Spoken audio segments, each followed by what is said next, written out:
It really excites me actually to be talking. I'm usually talk one game at a time kind of guy, and as you guys know, and now to be able to talk about our seniors is really something that I'm going to enjoy, and this group has been a great group for us too. So I look forward to sharing some of the stories about this special group of guys that took on the challenge a while ago, and just to see this many people on the call. I know how much they've helped change Rutgers basketball, because I'm not sure 5 years ago if probably just be Jerry maybe and I 5 years ago. So unbelievable job that they've done, and even though senior night is going to be very different than any senior night I've been a part of, I want to thank the governor for allowing two people, to the seniors to have two family members at the game. They won't be able to be on the court with them, but they'll be able to watch from the stands, and just happened yesterday. So very appreciative, and each one of our players gets two, family members can come and see them play. I know it's the last game of the year, but it is something, and just thankful that the rules changed for this game, and they're going to be able to come and enjoy maybe watching their son play, and see these seniors off, hopefully the right way.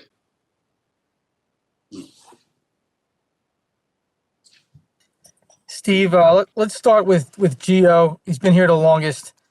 What has he meant to the program, and specifically, what has he meant to you as a coach and as a man, and what's your relationship with him like? Give us an idea.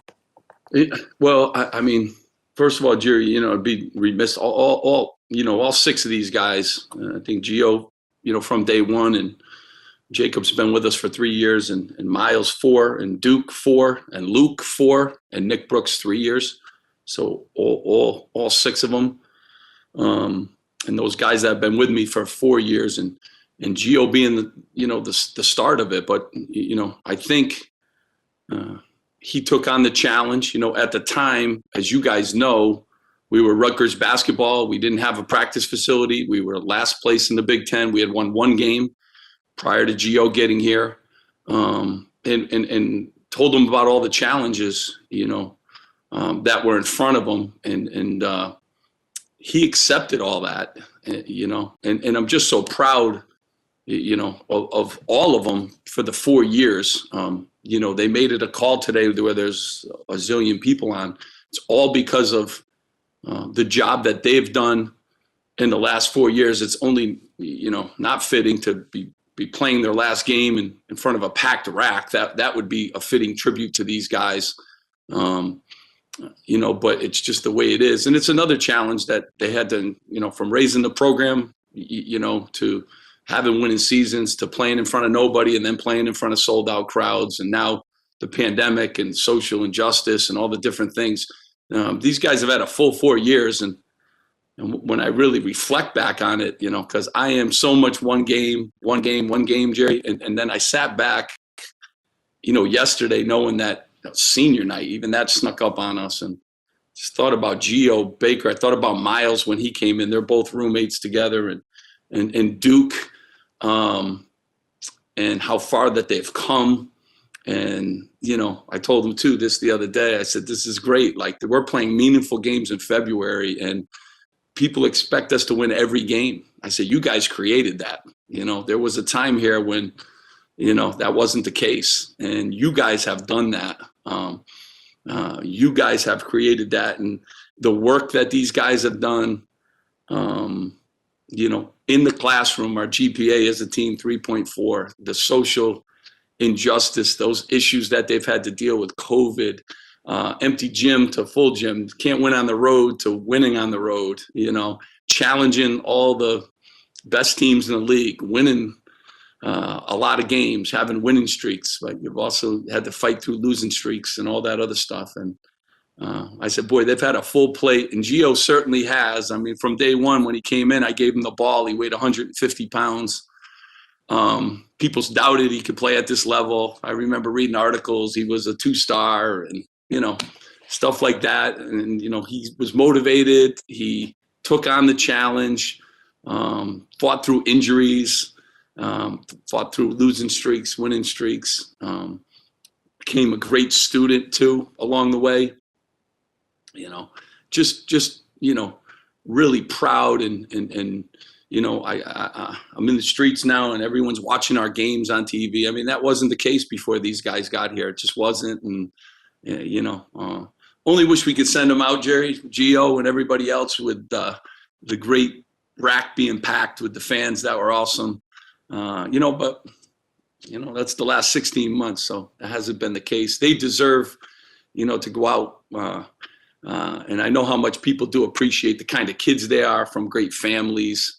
And the job that they've all done to raise the program and raise it to places that it hasn't been. And, you know, we'll hopefully enjoy the rest of this ride this year. And hopefully the last 16 months have been kind of crazy. And, you know, send them out the right way with the reward that they should enjoy.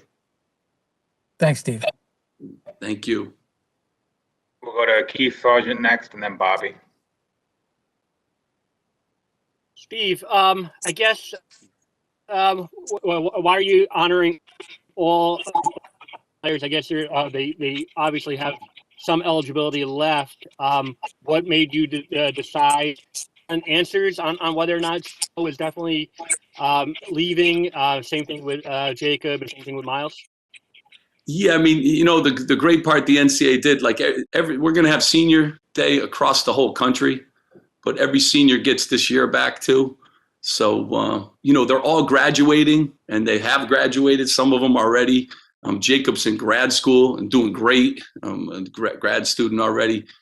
So they all going to have an opportunity. And I think that's one of the great things that the NCAA did, you know, to come back and give them that opportunity. But they're all seniors and, you know, it's senior night and we want to honor them. You know, and I hope they all come back. I love them all. I hope they come back for 100 years. And I would welcome all of them. I mean, Luke Nathan and Nick Brooks too. And we'll talk about all those guys that have scored more points and done more. Those two guys have been as awesome as anybody. And Mamadou Doucoure has been a core of our program from day one. He works hard. He's always ready when I call on him. He's a captain. He's a leader. He's a great teammate. You know, he's all the things that are good about college basketball. You know, so I want all of them, you know, to come back and they'll have that opportunity. But it is senior night and they all graduated and they want to enjoy. They came in together and Jacob came, you know, a year after that, but he sat out that 1 year and he's improved and done an unbelievable job in grad school. And Dean's List students, all these guys are great students and have been great, you know, people and players for us. And they've raised, you know, the level of this program that, you know, you don't see it every day like I do. You don't see the job that Luke Nathan does every day in practice. You don't see the job that Nick Brooks does. Nick keeps our team loose and it's funny as can be. And, you know, Luke Nathan is the number one guy on the bench cheering for people, works as hard as anybody, just another great kid and from a great family. All these kids are from great families. So, I appreciate that the NCAA gives them an extra year, all of them. And if they all want to come back, I would be the happiest and honored coach in America. But they are seniors and they deserve a day, even though the gym will I'll have a few people this time, but they deserve a day and you get those uniforms and those jerseys framed for them. And they've meant a lot to us. So they deserve a day to themselves. Steve, you talked about the importance all season of bringing your team bringing their own energy. Do you get the sense the energy's already raised with the fact that the parents can come watch these guys play this last game? Well, I mean, I hope so. I mean, it's still, I mean, we just found out about that on Monday. So we've been, you know, trying to get parents. It's hard to turn around. And some parents don't want to travel because of the, you know, COVID and stuff. So hopefully we'll get as many as possible, you know, to come. It's one game, but, you know, thankful that they have that opportunity, but it's not as easy as it sounds, especially at this last minute. But, you know, these kids have done a lot for our program, and you start marking down senior night, you know, like, and I think it hits some of them, you know, differently, even though the gym's empty. You know, they'll play with energy. They'll be ready when the ball is thrown up. and expect them to do what they've done for all 4 years, like represent our school the right way, represent our basketball program, represent their families. I mean, they should get a ton of credit for the types of kids they are and accepting the challenge. You know, Geo's done nothing. Myles, they've done nothing but accept challenges since they got here. Indiana's another huge challenge. So expect them to do what they've always done and do it the right way with smiles on their faces and all those things. So excited about, you know, celebrating and gave me a chance too to really reflect back and what great kids and how far they've come too and how much better they've gotten. I mean, it's always great to really reflect back and see, you know, the improvements of the program because of them and the improvements they've made personally in the game of basketball and in school and in every other area. We'll go to James Cratch next and then Chris Nowalski. I guess, Steve, getting back to obviously the year of eligibility, as a coach, do you have to just kind of have the mindset that you're saying goodbye to everybody and then you'll figure out what comes after the season ends? Yeah, James, I think like where we're headed now with college basketball is you go 1 year at a time. You know, I think that's where it's, you know, that's where it is. And, you know, I've talked to, you know, many coaches about that. You know, you enjoy the guys while they're here. You always appreciate them. And I try to really enjoy them because, you know, next year's never, you know, so many different things going on and in this world and with the options that everyone's going to have. You just try to enjoy and appreciate the guys. And, you know, if they're Scarlet Knights forever, you know, if they play for me for 1 year or play for me for half a year, I will always be a part of trying to help them, you know, go on and do whatever they need to do. But, you know, these 6 kids in particular can be successful in so many different ways. They really are. They're great kids. They're great students. They're workers. They come from great families. They're going to do a lot of great things. And then, but I do think, James, that's how, you know, college. I mean, I think about these guys took on the challenge at the beginning of the year. I said, anyone can opt out. Like, you don't have to play this year. And I think about how many players in college basketball have done that, opted out, and teams have opted out. You know, these guys took on the challenge of COVID, just like they've taken on every challenge. And we haven't had pause.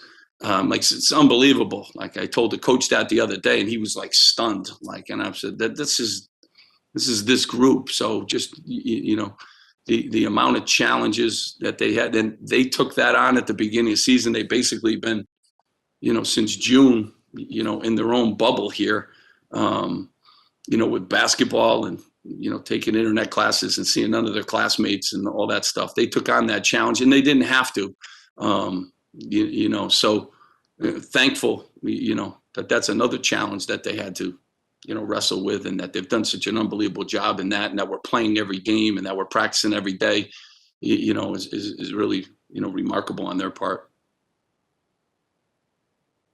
Hey, Coach, I know going back to the family being able to come, do you know whose family is able to come? And, you know, do you get a sense how special that is for the guys to have some parents there? Yeah, I mean, again, the rule, I found out yesterday at like 11 o'clock, so people are scrambling. You know, I do know some can't make it, some don't want to travel because of COVID, but as many, you know, as possible, I hope can come. I don't have numbers on that stuff. I mean, 2 each person can get 2. You know, they can't be on the court like we normally have, you know, if they're not part of Tier 1 testing, but they're going to be able to sit in the stands and, you know, be able to see their son play, you know, is kind of, I'm thankful that that's kind of been passed quickly here, but they're all trying to make plans now. And, you know, it's harder for some than others. And some are worried too about, you know, about COVID, as they should be. Try to get a couple more if the coach will go to Aaron next. Hey, Coach. Talking specifically about Myles and Geo, obviously on the court they made a big impact, but what is their leadership brought to this program? How has their perspective helped from where the program was when they got here? And what qualities make them special leaders with this program? I mean, you know, those 2 guys and, you know, Jacob Young too, you could add Duke, all those guys into this, you know, category. I mean, they've really raised the level of this program, and that has helped us in every way. It's helped us, build a new practice facility. It's helped us get better recruits. It helped us with the perception too of the program. We're developing guys, and guys are great students academically. I mean, I think Myles has made the dean's list every semester that he's been here in the School of Engineering. I mean, not only, just great people that have represented our university the right way and, have grown too. I mean, Geo was 145 pounds when he got here. Myles, had the red shirt his freshman year and did an unbelievable job red shirt and getting into great shape. And, the gains that, Jacob has made. And I will tell you too, Duke, whenever he's called on, he's ready. And he's been like as good a teammate and a leader as you can have for 4 years. A good example of a guy who, hasn't been home in 4 years to Myles, just is a Rutgers guy. And Luke Nathan, he's Rutgers through and through, and Nick Brooks, what they have done every day in practice. The most excited guy to practice is Luke Nathan, and brings that energy every day. And Nick Brooks brings a laughter and a part to our team that we need. So they always have. And, Geo and Myles have been two pillars really for us, on and off the court. In the classroom, Myles has started a foundation. I mean, how many college kids are starting a foundation to help other people? Geo, with all the stuff he's done, social justice, all the challenges in our social climate that he's had to, answer to and talk about, and different things that he's done. I mean, they've just been great leaders. But more importantly, I don't.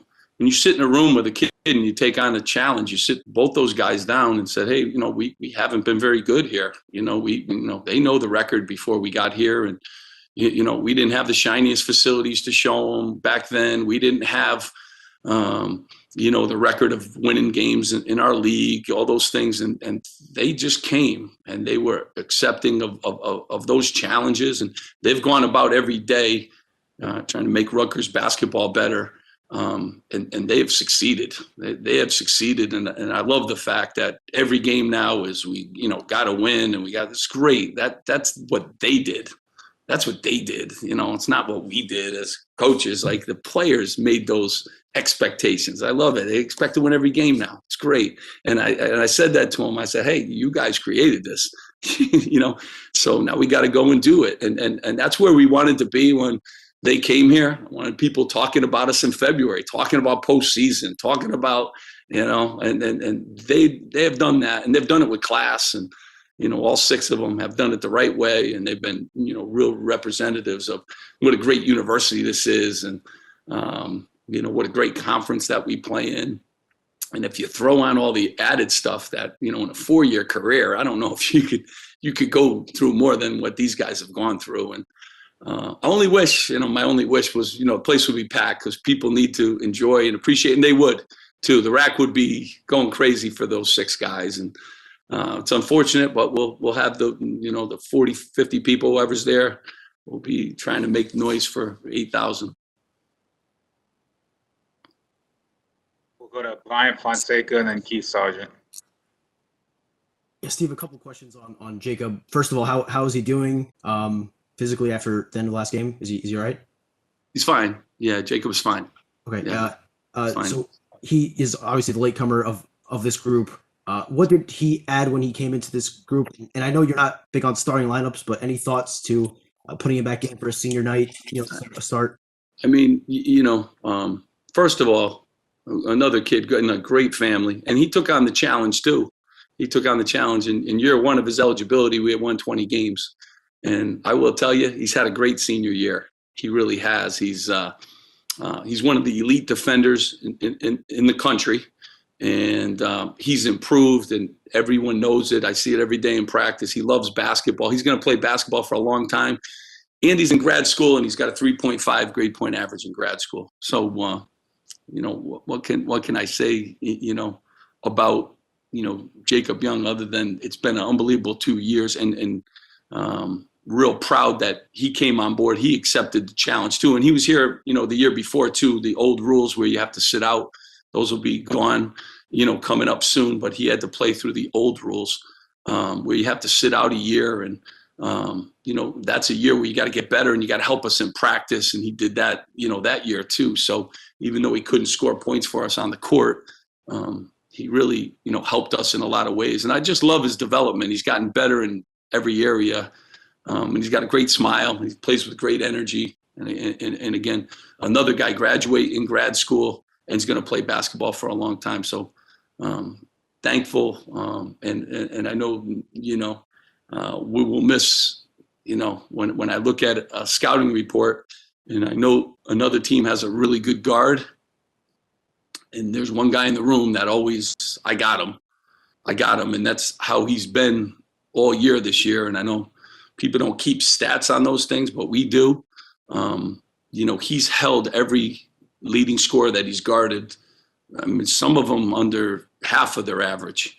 He's really done an unbelievable job of embracing both ends of the floor, but especially that end of the floor. And it's not talked about probably enough. I mean, the job that he's done defensively, and same with Myles too, and is elite, and the improvements that they've made really, a credit to them. Go ahead, Sarge. Steve, we were talking to Greg Schiano in December about them not going on pause. I think they were one of only 2 or 3 Big Ten teams not to do it. You're in the same boat. I know it's always a knock on wood situation. I know you mentioned it earlier, but is there anything that you could pinpoint to why you've been able to get through this COVID season unscathed? I mean, really, it's the same way you could pinpoint, the leadership of our players. They're in the dorms, they're away from here, 20 hours a day.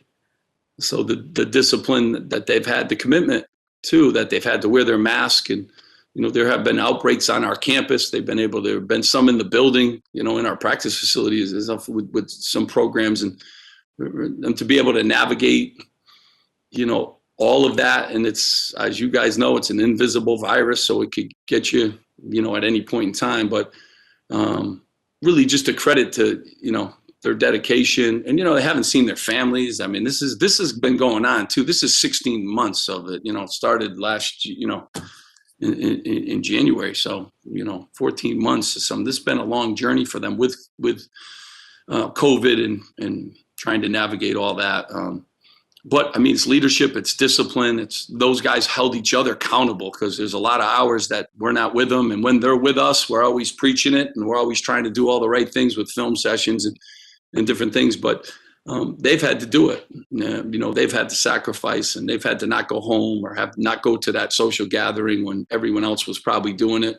And it's really unbelievable. It really is. And I know a lot of coaches in the country. I mean, when I tell them that, they just can't believe it, because they've had issue after issue after issue. And some have shut down their seasons. Some kids have opted out during the season, that kind of thing. Because it's a lot on you to continue to not get it. And the lessons we're teaching them, and double masking, and then the travel protocol is always different. So it's, I know it's been well spoken about, but really a tip of the hat for our guys that they can get out and play every game, and we haven't missed one game. And, and tip of the hat to the other teams too, because they're a part of it. If they're in protocol, then we don't play the games. I take just 2 more for Coach, so then we can get some seniors in here. We'll go to James Cratch and then Brian Fonseca. Steve, I guess, how do you feel the team's responded the past few days in practice, and do you feel like you're ready to put a better foot forward against Indiana tomorrow night? Yeah, I mean, our guys have been great, and I mean, we bounced back pretty quickly. We've been really good at bouncing back, but we're going to play a really good team. They're going to play well. Indiana obviously is, I don't know if they won, is it 5 national championships? I mean, it's a big time program, and Archie does an unbelievable job, and they have as good a big guy as there is in the country, and they're playing really well defensively. So we're going to have our work cut out for us, but our guys will be ready. I have a lot of confidence in these guys, and we're playing for a lot. You're playing for your seniors. You're playing for a lot, and I just keep telling them, we got to do what we do, and don't go up and down as everyone else. Just play. You guys are good, and you've proven you've been good, and you've been good for a few years. And you've done it in the best league in the country. So you guys know exactly how we need to play and be connected and all those things. And we'll go out there. We have a lot of season left. I know no one wants to hear that. We have 4 games left. We have a game in the Big Ten tournament. There's a lot of ways. I love the fact that, I used to coach at Stony Brook for 11 years. You had to win every game, and then you had to win the whole tournament. No one cared about anything else. Here, you got a lot of ways to continue your season. And we got a lot of season left. We got to play that one game at a time. I know you guys don't want to hear that, but that's all we can do in a league like this, one game at a time. And we'll be well prepared. We'll have a good practice today. Guys were in good spirits yesterday. I think the seniors are excited that, family members could come. And we'll continue to do what we do. That's grind and have them prepared. Steve, you've touched on this, but the expectations that this group has created for this team, you guys lost 3 of your last 4. The fan base is getting a bit restless. Do you have a message to them heading into the stretch run of the season? Yeah, I love the fan base. I love that, 5 years ago, they weren't talking about anything. So, you guys, all the talking you could do, on the court, it's a lot harder than you guys think. I will tell you that. It's a lot harder than you think, and our guys have been in a bubble now for, the last 14 months, really. And they're going to continue to do what they do. And, it's changed every game, every halftime is critiqued. It's just, changed. Play the season. Every game isn't the Super Bowl. Basketball is a tough sport. You can't win every game. I know some teams may be able to. I don't know if it's Gonzaga. But in this league, you're going to have your ups. You're going to have your downs. You're going to have streaks where you're playing well. You're going to have other streaks. I have a lot of faith in this team. I have a lot of faith in the players in this team. We've gotten through a lot of challenges. I think last year was the last game. We had to, one road game. So overtime, we had to, you got to go through. You got to grind it. You got to enjoy the chapters of the book. I know sometimes the fans don't enjoy them, but those are all part of the journey. Certainly, these guys have been on that journey for 4 years, and so they know how hard it is. I don't know if anyone else kind of realizes that. The staff does, and we also watch film of Indiana and say, Indiana's pretty good too. I mean, nobody gives credit to the other teams that we play. Michigan's pretty good, but I love these challenges. I think our guys do too, and that's why we took this job, and I love where we are as a program, doing it right. Kids are graduating, doing great things. We're winning a lot of basketball games, even though we didn't win our last one.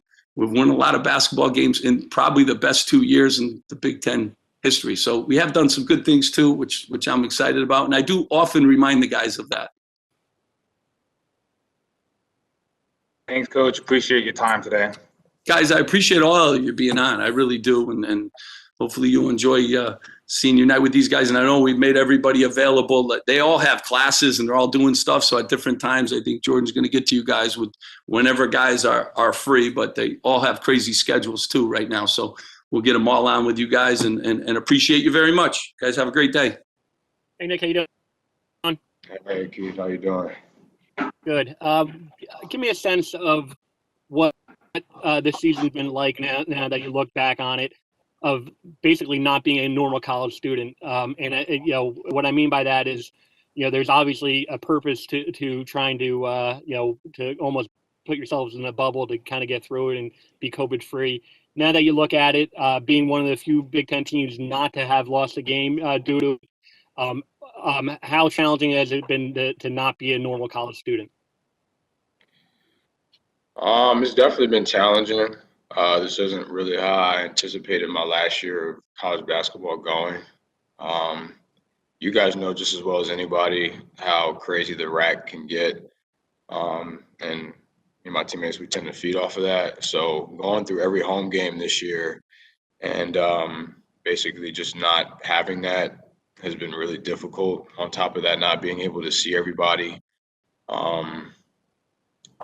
Not being able to go home sometimes. I'm a local kid, so, I got a really good relationship with my parents. Ever since I've been here at Rutgers, I like to go home like at least once or twice a week just to see my mom and dad. I haven't really been able to do that much either. But I think in the grand scheme of things, it just shows how committed and dedicated our team is to making this one of the most historic seasons in Rutgers basketball history, especially the guys who are returning, because we're coming up on like the year anniversary of when we were in Indiana and they canceled everything on us as we were warming up. So, I mean, it just goes to show how badly our guys want it. And Coach Pikiell preaches it all the time. He says, the team that navigates COVID the best is probably going to have the best chance of winning a national championship. And we haven't had any games canceled. And I think everybody's been smart about it on and off the court. So hopefully we can keep it going, down the home stretch. We only got a few more weeks left. So.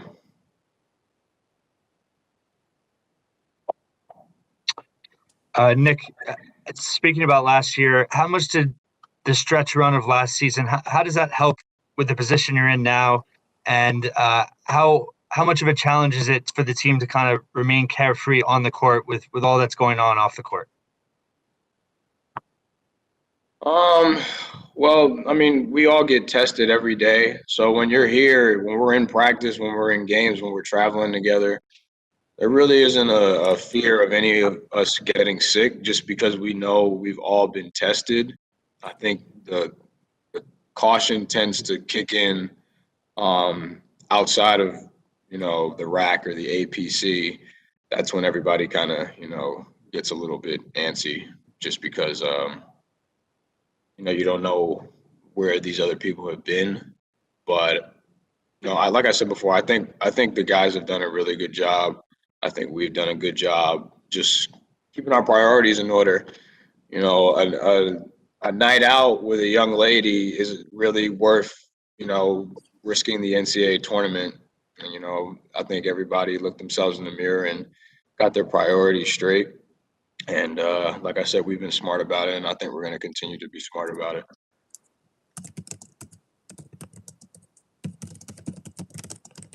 We'll go to Steve Pikiell and then Richie Schneider. Right? Hey, Nick, you mentioned Indianapolis last year. I'm wondering what stands out in your mind. What memories do you have of that experience of getting pulled off the court and a year later looking back on it now?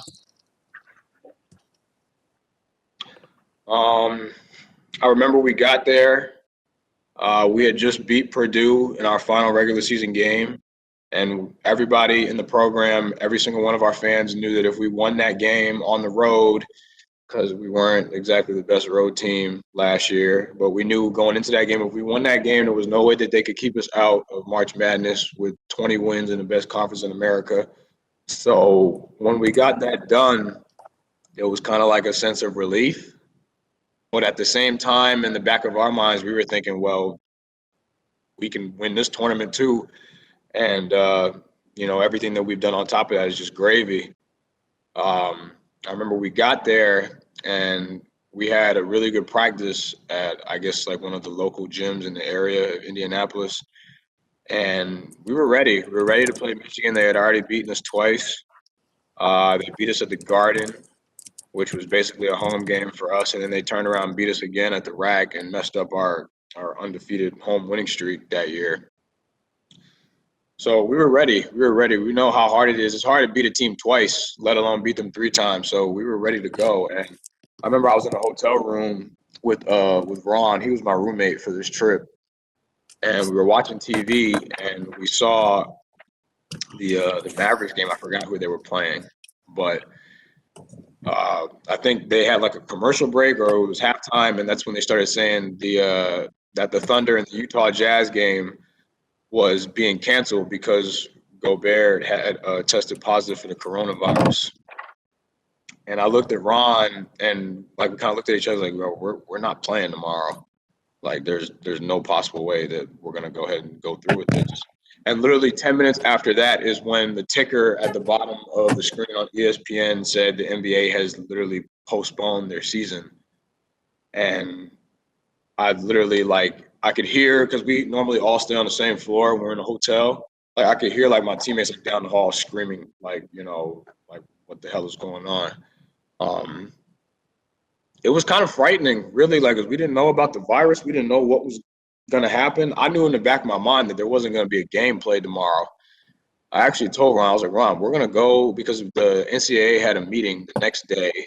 I think it was at 9 o'clock in the morning, and our game started at 12. So we knew that the meeting was probably going to conclude right before our game started. So I told Ron and I told a few other of my teammates, you guys know we're going to get there. We're going to we're going to go about the morning as if we would any other game. We're going to warm up and watch them come on the court and take us off and tell us that this is canceled. We're not playing today.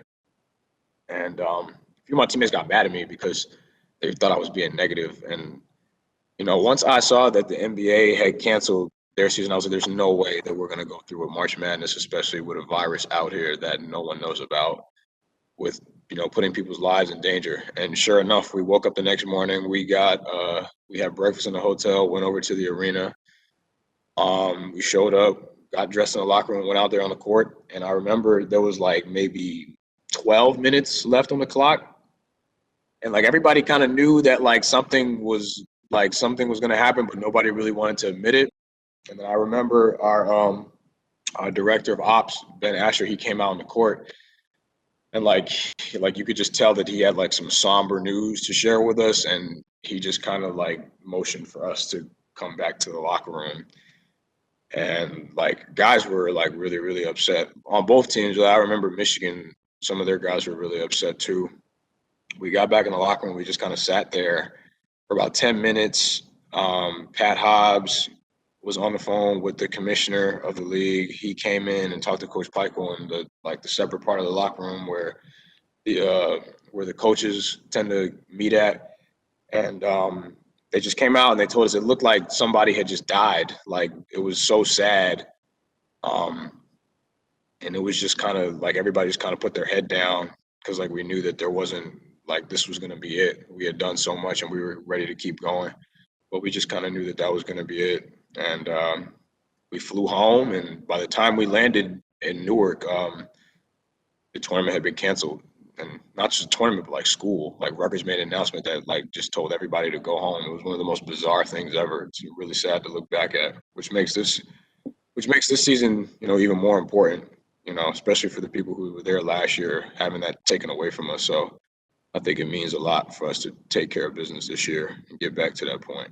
Nick, just as a follow-up, were you guys scared out there in the court? I mean, I just remember you slathering the hand sanitizer. There's so much unknown about what was going on. I mean, was there legitimate fear? When we were in Indiana last year or this year? Indiana last year, correct. Oh, it was ridiculous. Like we had, like our managers had things of hand sanitizer like on them at all times. Hand sanitizer in each hotel room. People were stealing hand sanitizer. Like it was ridiculous because we weren't just the only people in that hotel that we were staying at. So, yeah, it was bad. It really wasn't the ideal situation. And then for us to fly home, I remember us getting on the plane and them having to disinfect everything. They gave us baby wipes to wipe down the seats. You know, it was scary, man, because nobody really knew about it. So, yeah, it definitely wasn't peaches and cream on the way back, and the experience there, it was definitely kind of frightening. Thank you. Appreciate it. Nick, looking back at your freshman year at Wesleyan, did you ever envision your whole college career going like this? No. Never would I have pictured my last year of college basketball being played out like this. Like, I'm grateful for the fact that I get to be here, because sitting home for 3 months, I'm pretty sure all you gentlemen know that it was making me lose my mind. I'm pretty sure you all can relate, but just the fact that, there's so many more precautions and, there not being any fans, my parents not being able to come to the game. I could have never predicted this in any way, shape, or form, but at the same time, I'm just grateful to be here. I'm grateful that I get to have a last season. I'm grateful I get to have a senior night. It could be a whole lot worse. So, thanks, Nick. Appreciate your time today. Thank you, guys. All right.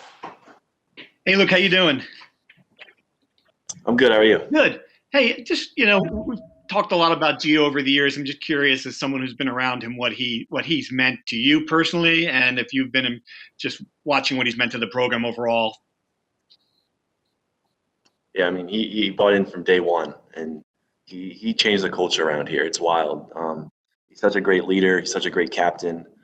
He's going to be a very successful person, no matter what route he chooses going on in life. And it's been an honor to be his teammate for these 4 years.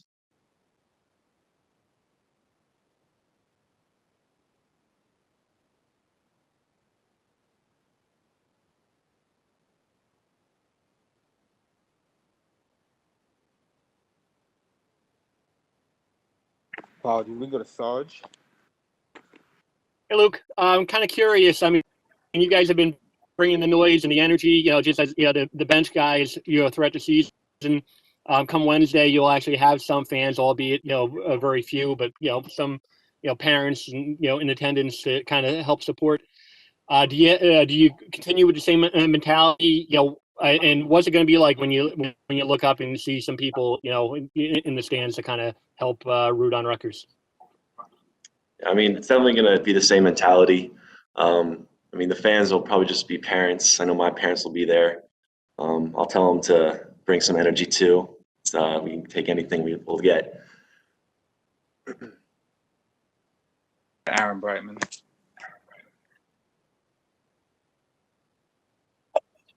Luke, being a Jersey guy, you had opportunities, to go to smaller schools out of high school. Why did you choose Rutgers, and how much does it mean to you for where the program is now from where it was when you got here? Well, I chose Rutgers just because it's a great academic institution, as well as it competes in the Big Ten. I mean, can't really go wrong with that decision. And just being on this team that's got Rutgers to relevancy and national contending, a national contending level, it's just been so surreal. And it's just been such a great experience that I wouldn't trade for the world. Sarge, you still have good. Anybody else for Luke? Richie? You got one? Luke, you've kind of embraced the role as, I guess, the leader of the so-called bench mob. Do you have like a go-to move or anything like that? I've seen you do almost a worm at one point, I think. Yeah. I mean, I don't really have any go-to moves. I'm just really trying to live in the moment. Whatever comes to me comes. But I'm just trying to have fun each game and just bring the most energy I can.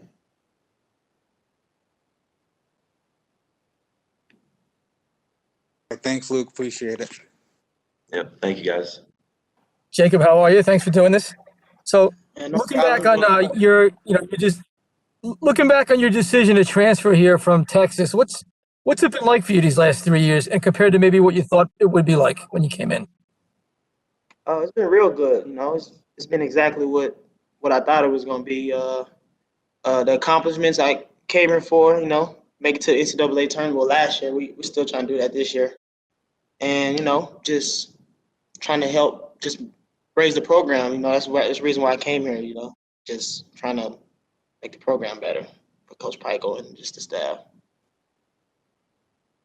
And that was really my main goal, just coming in, just making a big jump for the program. And, me, when Coach Pikiell asked me to come here, he said something about making it to the tournament, and that was really our main goal.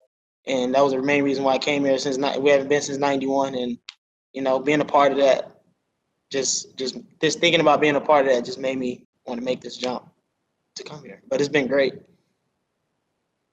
We'll go to Keith Sargent and then JP.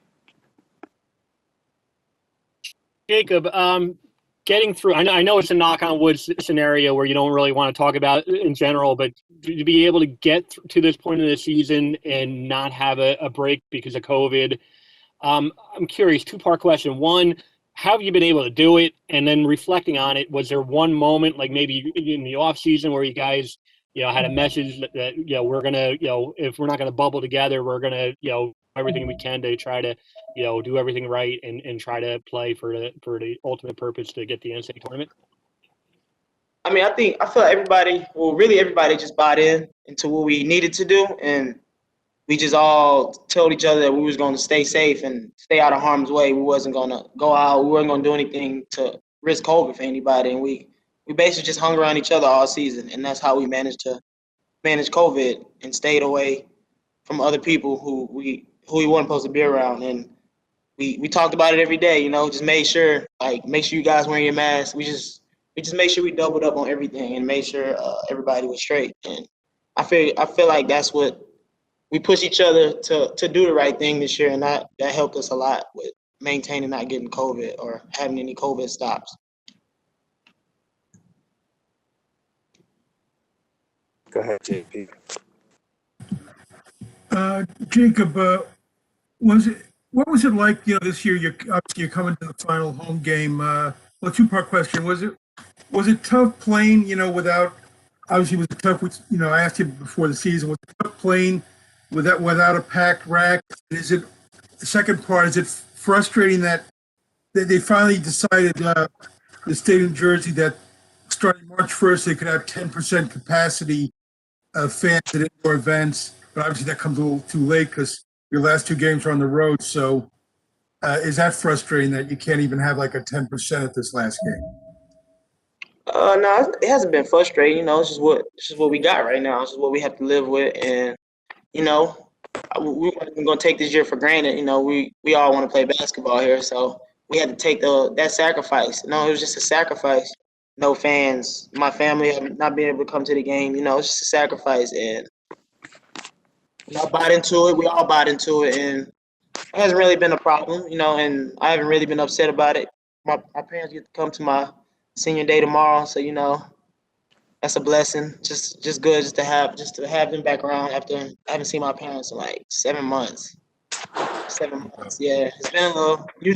Usually every year I play, they come to almost every game, and that's been the new challenge for me. Just not seeing my parents and them coming to the game or my pops.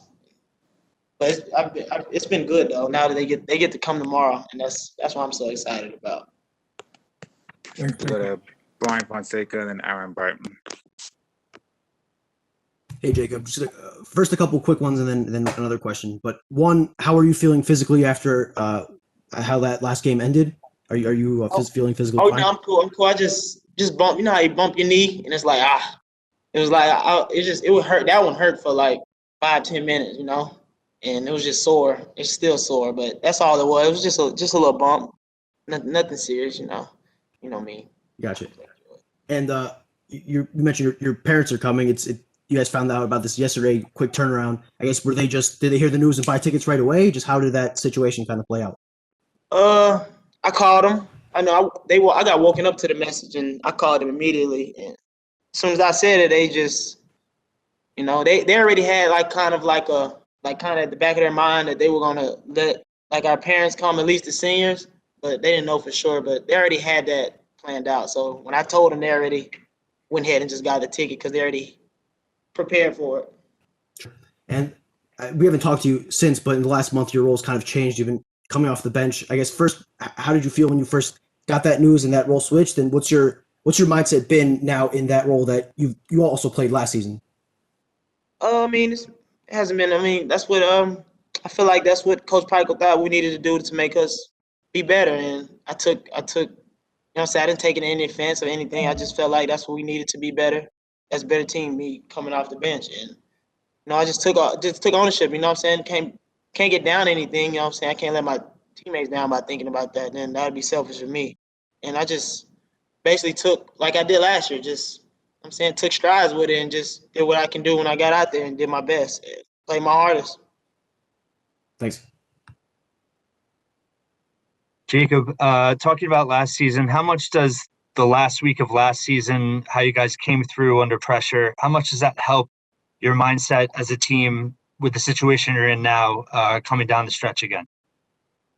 I know with these guys, I know we all got in us, and we have a lot of fight in us, and I know we're gonna be ready to play because we've been in this situation before, and every time we get put in this situation, it's like I don't know, it's like it's like joy the next game, and we all just start gelling together and we go back to the old Rutgers. We play Rutgers basketball when we get in tough times like these.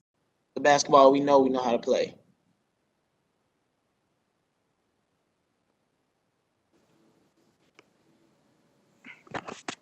Go to Steve Pikiell and then Jerry. Hey, Jake, while it's senior night, it's such an unusual year where you will have an extra year of eligibility. Have you given any thought to it, and have you talked to your other teammates about their decision? Not really. I haven't talked to any of my other teammates about it, and I haven't really put any thought in it. Now it's trying to play in the tournament now. Like we'll talk about that after the season. Like as of right now, I'm just trying to play in the tournament for my senior year. Just trying to get in there. Yes, sir. Go ahead, Jerry.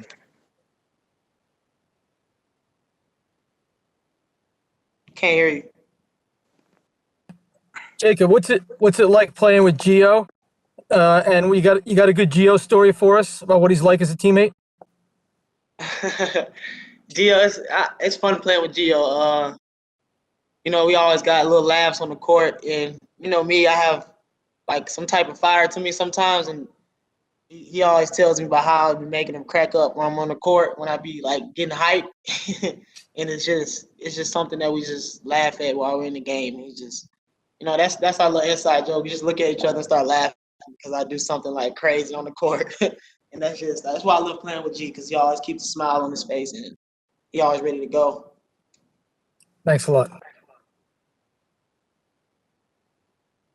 If there's nothing else for Jacob, I'm going to let him go. Appreciate you guys. Okay, thanks for doing this. So, you know, coming from New Hampshire 4+ years ago, is this what you envisioned, or what's this journey been like for you compared to what you thought you were getting into when you got here? Yeah, I mean, this is definitely what I imagined. You know, obviously our job isn't finished yet, but you know, Coach Pikiell came to me with a vision, talking about how we were going to change the culture, and I feel like I was the first guy to really believe in that vision, and yeah, I feel like we've done a good job of just changing the perception and changing the culture of Rutgers basketball. And Gio, how much have you? Sorry, I think you broke up a little bit there.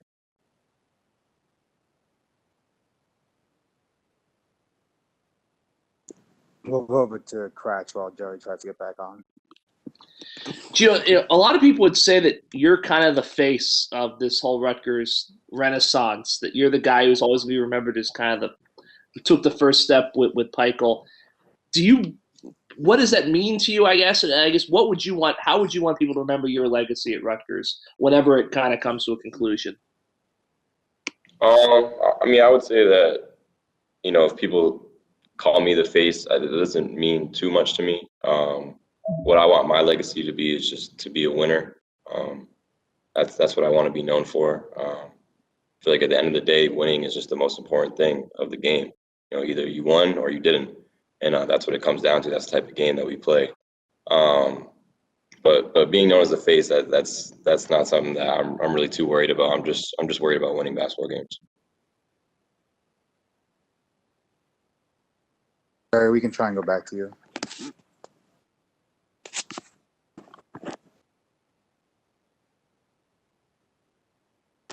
All right, sorry, Jerry. We'll move on to Steve Pikiell. Hey, Gio, we've just heard so many stories about how difficult this year has been with all the COVID restrictions, the isolation, et cetera. I'm just wondering, from your perspective, you know, has it all been worth it? Or are there times when you've wondered, you know, if this really was worth it?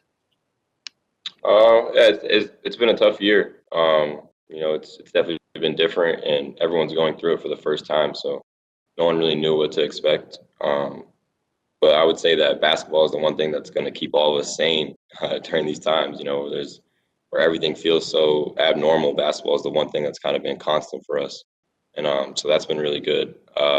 It's definitely worth it. You know, we all love the game. We love to win. We love to compete, and that's what we've been doing, and we're going to continue to do that. Go to Chris Nowalski. Hey, Gio, I'm sure you saw the announcement yesterday with with fans and parents being able to come to the game tomorrow. I was wondering if your family was able to make it, and just how special it is to have some family in there, you know, in the last game. Yeah, I mean, it's great that, you know, we get to see some familiar faces. My mom actually won't be coming. I told her that she can see me at the tournament, so we're gonna have to wait for that. Brian Fonseca. I know it's crunch time of the season, and you might not be thinking about this, but you obviously have another year of eligibility if you choose to come back. Have you given any thought to that at all, about whether you'll be back next year, what your future plans are after this next month? Yeah, I'm sure it's something that's on everybody's mind. But you know, we got to keep our feet where we're at right now, honestly, and just, you know, focus on finishing this year before we start thinking ahead. So right now, I'm just focused on this team, this unit, and just trying to win these games. Go over to JP. Geo, kind of a two-part question here. First of all, last year you guys only had one loss at home. This year you have four. I'm not making excuses. Were there times where you felt like maybe if you had the usual rack that there might have been times where, they could have the crowd could have, helped to get, intimidate the opponents or push you guys over the top? And the second part is, you talked about before about how, you'll see your mom at the tournament. How tough is it right now? I mean, to not look ahead and to finish the business, because you guys pretty much knew you were in last year and it got taken away. How do you keep from just, focusing one game at a time, like Coach says? Yeah. So for the first part of your question about the rack, I mean, it's definitely a different type of environment. When we'll get a big dunk or a big block or a big hustle play, and we don't really have the crowd on our side. I mean, that's definitely tough. But I know it's tough for other teams in our away games too. So I feel like it goes both ways. And I mean, sometimes it makes the game a little bit cooler, because then it really just comes down to who's more talented, who's gonna do certain things during a game. So it changes the game a little bit. It's definitely a different type of game with no crowd. Sorry, I don't remember the second part of your question. Oh, sorry. Yeah. Well, actually, yeah. About the tournament. I mean, you guys, like Nick was saying, you guys pretty much knew you were in after you beat Purdue, and then they pull you off the court in Indy, and just the unfinished business. How do you keep from looking ahead to that and just finish out the season the right way? How do you guys keep from thinking about the NCAAs right now? Yeah, we just have to take it one game at a time. That's really the only thing. We have 3 games left. We were in a similar situation last year. We faced adversity all year this year. Been some tough losses.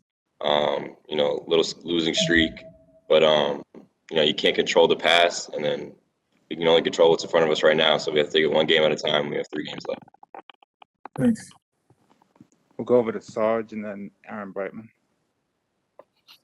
Geo, was there one moment at home over these last 4 years that that stands out in your mind? A buzzer beater, maybe. A big play. Was there one game, one moment that kind of stands out in your mind, reflecting back? I would say the Seton Hall win at home my freshman year was probably the most fun moment I've had. Just we really didn't win a lot of games that year, but you could kind of feel, I don't know how to, you could feel Rutgers Nation was more supportive of us after that game. Like, you could tell that people were starting to believe in us after that, and I think that game just is the most special to me. Geo, how much does the way you guys as a team finished last season help now with the situation you're in for going down the stretch of this season? And then also, how is being on the court, is it still easier to be carefree and kind of be focused with all that's going on, or has the grind of this season been harder to kind of be loose on the court as the season's gone on? I would say for the first part of your question, just being in the situation before definitely helps us, having veterans, guys who know how to handle these types of situations. I think that puts us in a great spot for these next 3 games, as long as we're focused and locked in. Could you repeat the second part of your question? Sorry. Sure. Just with everything that you've had to deal with off the court, has it made it harder when you're on the court to kind of have that, retreat from everything else and kind of be more carefree like you guys have been in the past? I wouldn't say so. I feel like basketball is kind of our escape. When we're playing basketball, that's what we're thinking about. We're thinking about being on the court, having fun, competing. This is what we came here to do. I wouldn't say that the outside world really affects that. See if we can get back to Jerry Carino. Hey, am I coming through? Yeah, you're good. I'm sorry about that, guys. I'm in the car. I had to pick up my son from school. This is the life we lead now. Geo, Pikiell has often said when referring to you over the years, the number 414. I'm sure you've heard him say it. What is that? Why does he say that? And what do you think of that? And what you've become since that? Yeah, it's funny. Like I never even knew that until like people here kept bringing it up. Like I had no idea that was even a thing. I didn't even know they like ranked people to that number. Like that's crazy to me. But I think it just shows the work that I've put in, and it shows how much he believed in me too. Because I didn't have any other high major offers. Like Rutgers was really the only school that believed in me. And here we are now. I got third team All Big Ten last year. There's only handful of guys who get on that list. We're in the top half of the Big Ten. And I feel like I've been one of the leaders for that, for that cause. So I think it just shows the progress and the hard work that we've both put in. And Gio, one more thing. I know you already answered a question about next year, but beyond next year, like beyond basketball, what do you want to do? I mean, you seem like the type of guy who could make a difference in the world. Do you have any idea what you'd ultimately like to be? I mean, ultimately, I've always wanted to be a basketball coach. I feel like I'm actually a lot better at teaching the game than playing it. I've always said that, but yeah. I mean, I don't know. I feel like I'm definitely outspoken, maybe a little too outspoken at times. So, but that can be a good thing too. So, I mean, I'm really honestly not sure right now, but I would say ultimately, definitely, I want to be a basketball coach. I love teaching the game. Thanks a lot. Thanks. We'll go to Steve Pikiell and then Richie. Hey, Gio, we're almost at the 1-year anniversary of getting pulled off the court in Indianapolis at the Big Ten tournament. I'm just curious what you remember about the night before, what you remember about being out there when it happened. What sticks out in your mind? Yeah, so, oh man, I was just talking about this the other day. The night before, we were watching the Nebraska game when Coach Hoiberg got pulled off the court for being sick. And, at this time, we didn't really know what COVID was, but, it started to get very serious very fast because the Rudy Gobert thing had just happened. So we all didn't think we were going to play. Like we had that in our minds when we went to sleep. But then we got up and we took the bus over to the game. We started warming up. Still, like you could see it on Michigan's faces, our faces, like neither of us thought we were going to play the game, but we kept warming up, going. And then they took us off the floor with like 5 minutes left in warm-ups. And at that point, we basically knew, and Coach Pikiell kind of came in like all slow, and you could just tell like by his face that we weren't going to play. Once he said it, what I remember was I was sitting next to Joey Downs, who, I mean, all you guys know is, was a big part of our team, huge part of our team. And like he just started crying like instantly, like just because we knew there it was going to go beyond the Big Ten tournament. It was going to be the NCAA tournament as well. And, just thinking about all the hard work that he put in while he was here, him, Quasi, Shaq, like that just really hurt us. And we all were just sitting there in silence for a really long time. I just remember holding Joey pretty much for like probably 20 minutes. And that's probably my most vivid memory of that day. Gio, looking back at your recruitment, I think you got offered in April of 2016, and you took a visit, then you committed not too long after. When did you know Rutgers was the spot for you, and have you accomplished all of your goals over the years? Yeah, so I knew I was coming to Rutgers as soon as I took my unofficial visit. Coach Pikiell was just very interesting to me. He thought a little too big, which is kind of how I am too. I always think a little too big, and so it just felt like a really good match. And I knew I was coming right away. I didn't want to say it right away just because the AU team that I was playing for, we had multiple Division I guys, so I wanted schools to keep coming, just to be able to see my teammates as well. And so I never told anyone I was committing yet, but yeah, so that's when I knew I was coming. And then could you repeat the second part? Obviously, you had a couple goals coming in your freshman year. Have you accomplished all those goals? Not yet. We got to go to the tournament. That's number one on the list. I feel like I've had individual goals throughout my years, but those only get accomplished through winning, and that's always number one. So we have to go to the tournament. Go back to Jerry. I'm sorry if I missed this when I cut out. Geo, is your mother coming down, or is anyone coming down for you tomorrow? No, my mom's not coming. I told her that she has to wait for the tournament. She's gonna see me in the Right. tournament. She'll, Yeah, she has to wait for the tournament. she'll go to Indianapolis if you're there. Yeah, she has to see me in the tournament. Okay, fair enough. Steve Pikiell. Guys, anybody else have anything for Geo? If not, thanks, Geo. We'll let you go. Appreciate it. Thank you, guys. I appreciate it. So obviously you're entering senior day. Just what are the emotions going into the day? And I guess, have you had some time over the last few days to kind of reflect on how your time at Rutgers has been so far? My time at Rutgers has been so good. I like it, really good experience. Yeah.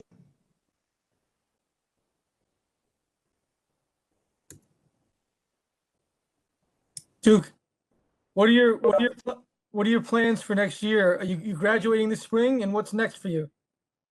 As right now, I don't really know. I'm focusing on have a good, last season, and then spring, I ain't got nothing in mind yet what I'm gonna do. Are you graduating this May? Yes.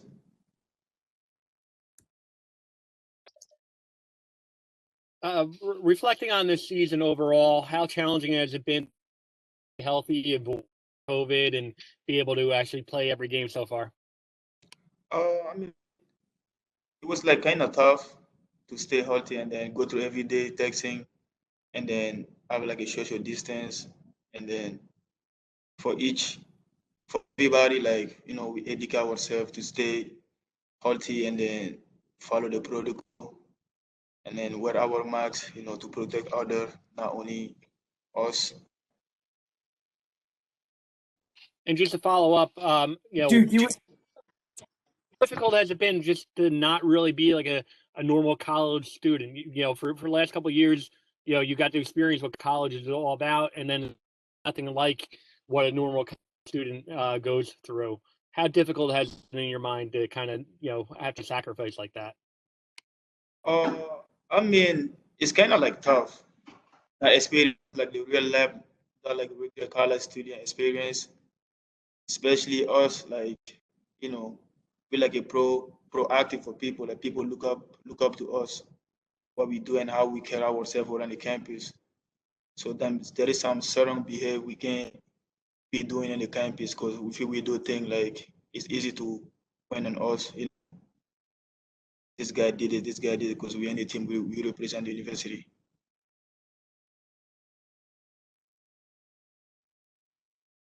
Duke, about a month ago, you were named captain. What kind of honor was that, and what was your reaction?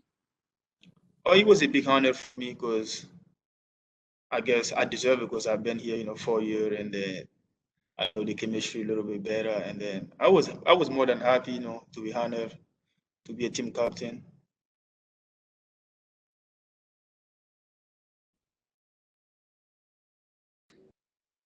Anything else for Duke?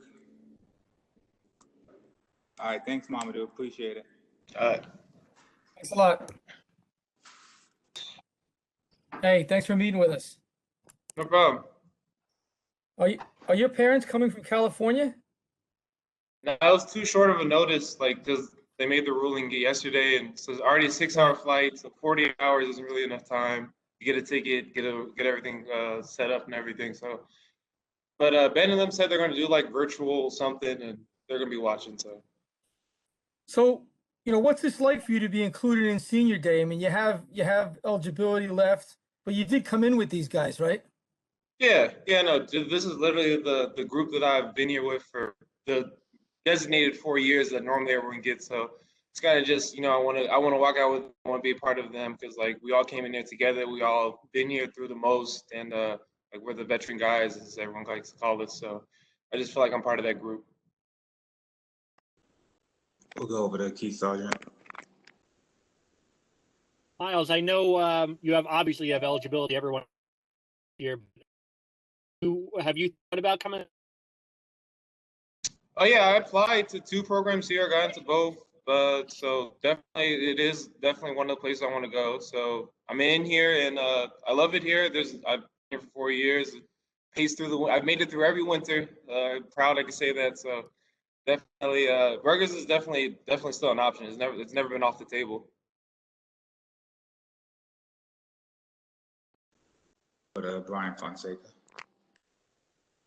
So just to clarify, you're not 100% like sure you're coming back to Rutgers next year. I just want to be sure. Well, as a grad student, I applied to a lot of places just because I graduated, did get my master's, wherever. Being an engineer, there's a million engineering schools you can apply to. So yeah, I applied other places, but I did Rutgers. I got already like officially in the Rutgers program. It's the only one I've gotten back from so far. So. Sure. And you mentioned being part of this group, the senior leadership group that kind of was here for the first few years of Steve Pikiell taking over the program. I guess, have you had some time in the last few days, now that it's senior day, to kind of reflect on just how far you guys have come, just what the accomplishments you guys have had in that time?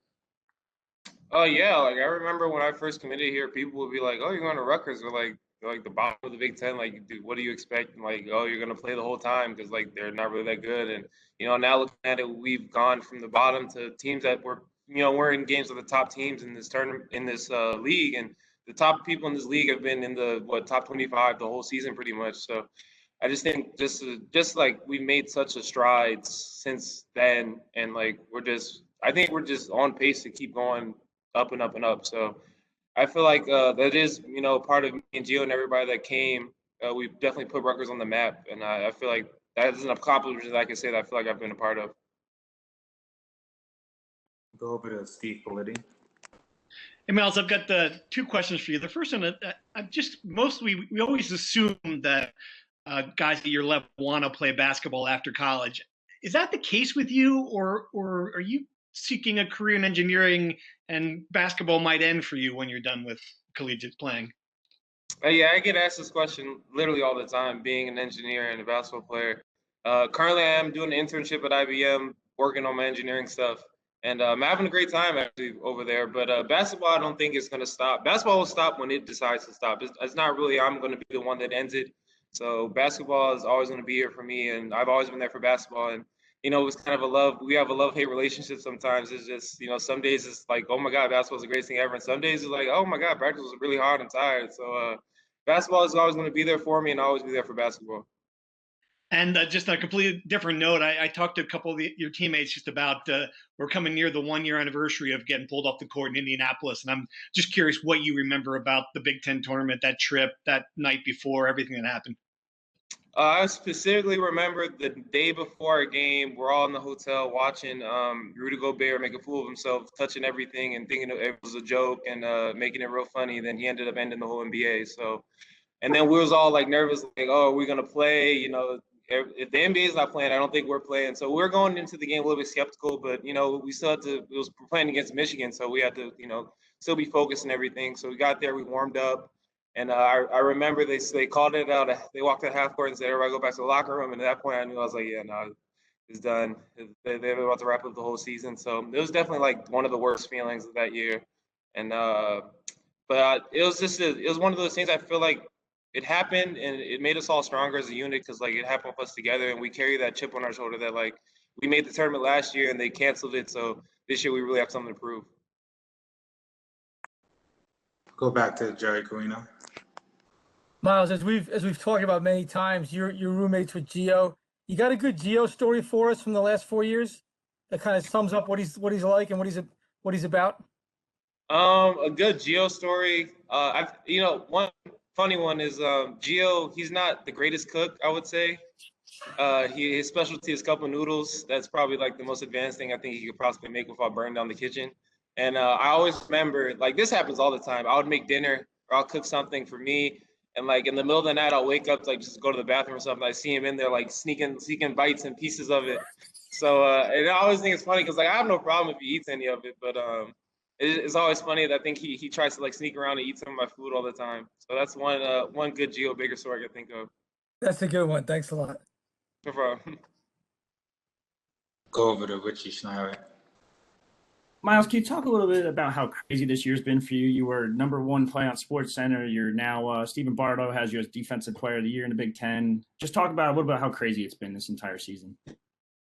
Yeah, this season has been by far the craziest season I've ever played in anything, basketball, high school, college, anything. Just with this whole pandemic and the way the world is, and how we're facing it as like human beings alone, I think is just crazy to deal with. And also on top of that, playing in basketball, playing against other people in different states and stuff like that.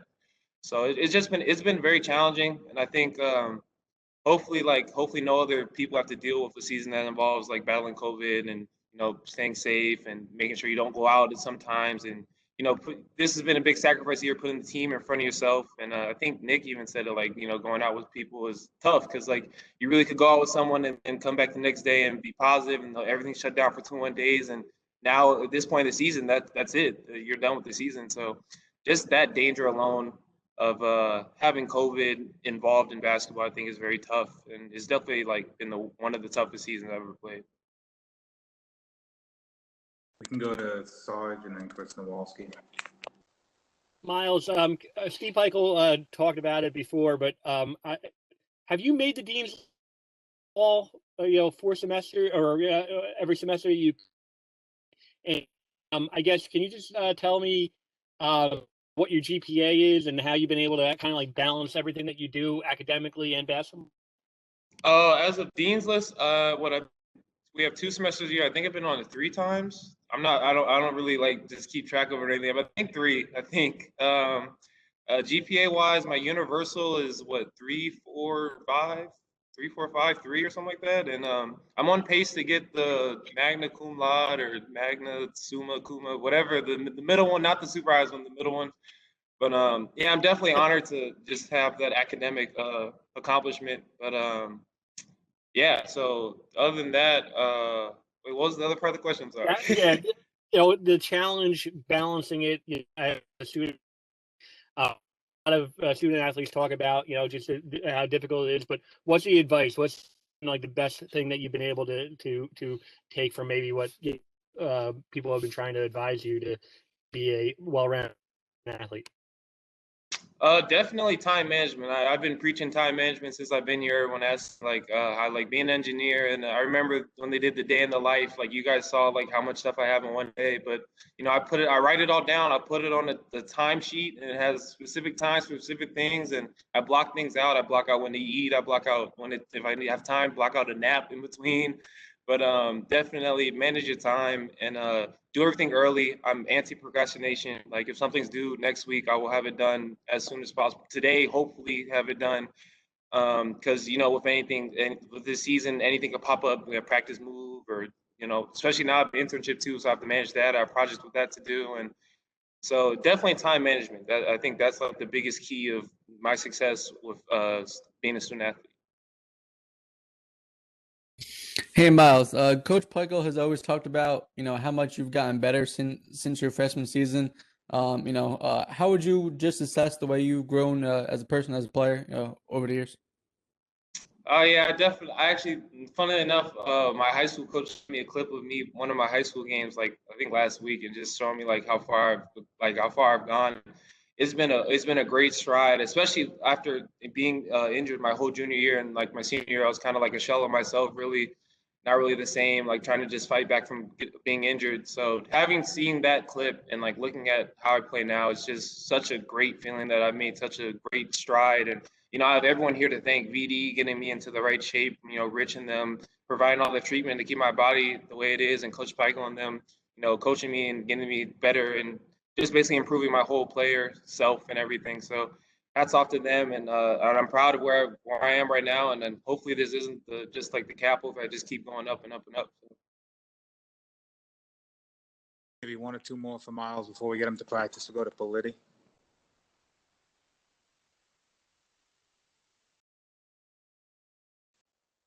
Steve, if you're not there, I can go to Richie. Myles, there's been a ton of great big men throughout the Big Ten, throughout your 4 or 5 years, whatever it is now.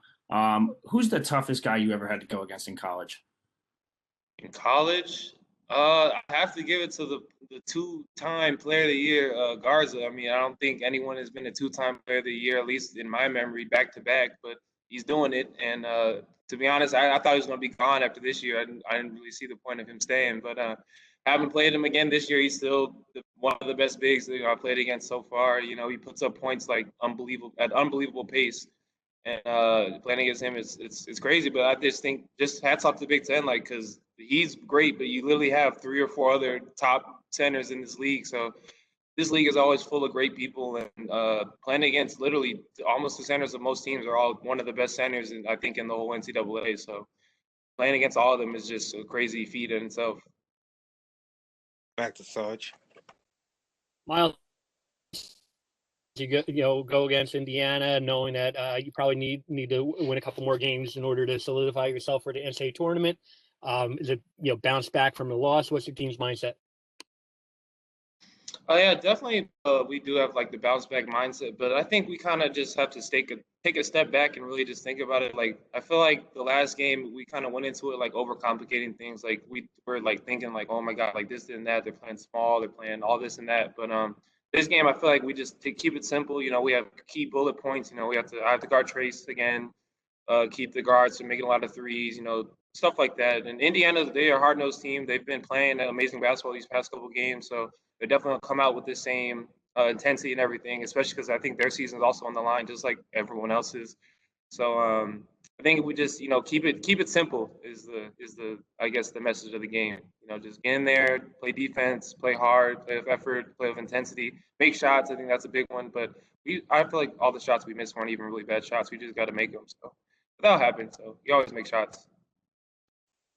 For one last one, I'll take from Chris Nowalski. Hey Myles, kind of going back to Rich's question earlier. I know you obviously played against a lot of good big men in the conference, but do you consider yourself, at the top of the list as well?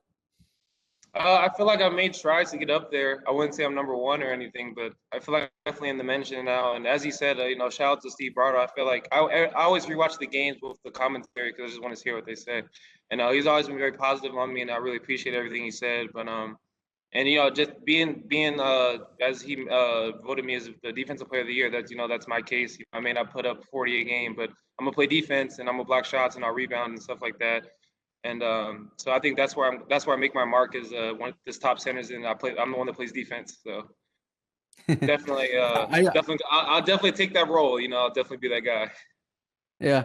I was also looking at your bio online real quick. It says you played water polo. I just want to ask you, about that. Yeah, back in high school, my mom, notorious for signing me up for summer camps, a million of them, because she doesn't want her philosophy is you're not going to sit at home and do nothing in the summer. You're going to do something. So at Cerritos Community College, they had it was like a little list. You check off things you do.